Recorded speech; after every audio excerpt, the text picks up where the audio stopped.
예전에 11기인가 영식이라는 사람이 있어요. 턱식이라고 있어요. 그 친구가 하는 얘기가 난 오늘만을 위해서 산다. 난 오늘 하루만 살아.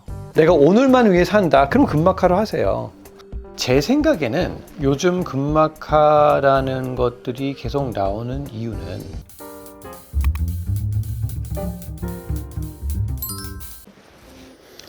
안녕하세요. 환자를 최우선적으로 생각하는 성형외과 전문의 김한조라고 합니다. 반갑습니다.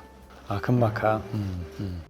금막하 수술하는 건 예전부터 계속 있었던 수술이고요. 이중평면이 나중에 나온 수술 방법이죠. 이중평면 방법이 90년대 중반부터 말에 나오면서 훨씬 더 좋은 방법이다라고 알려져 있고 논문들이 나왔기 때문에 이게 그냥 정설인 거예요. 미국에서도 이중평면이 훨씬 더 안정적인 수술이라고 다 얘기를 하고 있거든요. 사실 미국에서는 금막하를 좀 많이 하는 편이고 나머지 국가들은 거의 다 이중평면으로 하고 있어요. 분명히 장점은 있어요. 일단은 금막하 수술이 이중평면보다 좀 더 쉬워요. 수술하는 술기자가 수술하기 좀 더 편하고 환자 회복도 좀 빠르고요. 다운타임이 줄죠. 통증도 덜하고 이제 그런 장점들이 있는데 그 장점 대비 단점들도 훨씬 많아요. 저도 금막하가 되는 조건의 환자는 금막하는 걸 굉장히 좋아하는데 그렇지 않은 조건의 환자에서는 당연히 이중평면을 하는 게 맞다고 생각합니다. 금막하가 가능한 조건은 일단은 가슴 크기를 아주 크게 하지 않을 정도, 맥시멈 풀비 정도의 컵을 기대했을 때 가지고 있는 가슴의 조직 자체가 풀A나 B컵 정도 되는 덮어주는 조직이 충분한 조건에서 위쪽보다 아래쪽이 볼륨이 많아서 위를 살짝 더 채우고 싶어하는 처진 것 같은 가슴에서는 훨씬 더 좋은 장점이 많습니다. 그런 특정한 환자군에 했을 때는 좋을 수는 있는데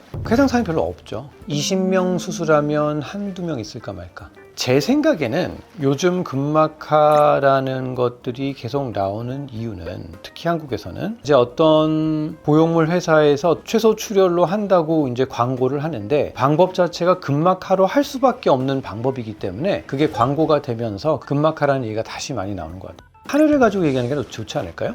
20대 후반의 젊은 여성분이에요. 이분은 원래 가슴 조직이 한 풀 A 되는 조직이 있었는데 200대 후반의 보형물을 금막하로 수술을 했어요. 저한테 얘기하는 주 컴플레인은 이 위쪽 부위에서 너무 보형물 리플링이 좀 많이 만져진다. 여기 경계선이 너무 느껴진다. 그게 너무 싫다. 상담하고 갔다가 다시 또 오셨어요. 20대 중반에 왔다가 이제 20대 후반 되면 큰 차이는 아니지만 피부가 좀 더 얇아지고 탄력도 줄 거잖아요. 그게 더 티가 난다는 거죠. 특별히 체중이 줄지 않았던 상황임에도 불구하고 30대 후반, 40대 후반이 보면 더 이상한 모양의 가슴이 되는 거죠. 그래서 이제 재수술을 하기로 했고 금막하를 근육 밑으로 넣고요. 이제 그러다 보니까 리플링이라는 거는 정말 너무 말끔하게 해결이 됐어요. 갈비뼈가 이렇게 돌아서 오는데 가운데 붙는 거를 이제 흉골이라고 하는데 이 흉골에 대흉근이 붙어 있기 때문에 대흉근 밑으로 갔을 땐 이 대흉근을 다 끊지 않은 이상 가운데 붙을 수가 없어요. 이 공간이 좀 남아 있는데 근육 위로 가게 되면 시간 지나면서 피부를 얇게 만들면서 흉골로 확 붙어버리게 되는 거예요.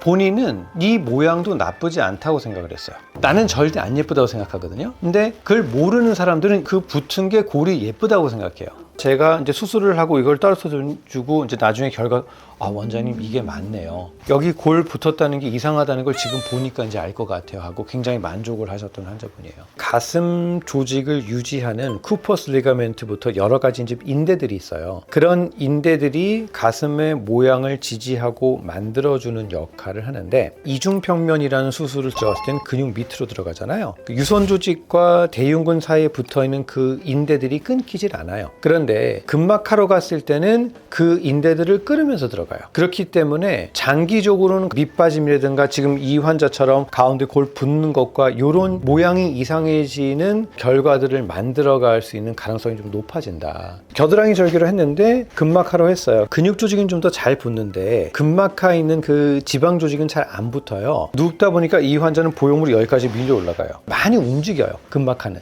가급적이면 그런 인대를 유지하는 것이 모양적으로는 장기적으로 좀 도움이 된다라는 말씀을 좀 드리고 싶습니다.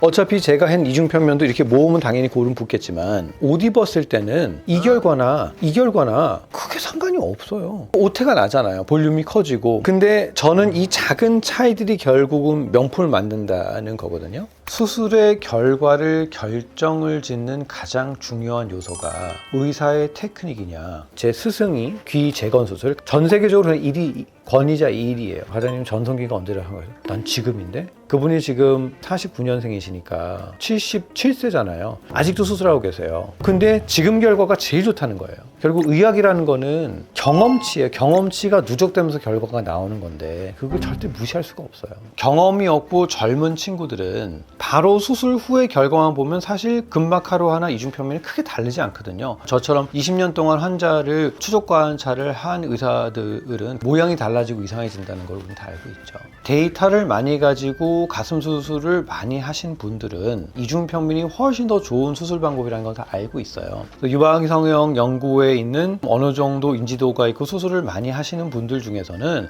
근막하라는 사람들 거의 없습니다.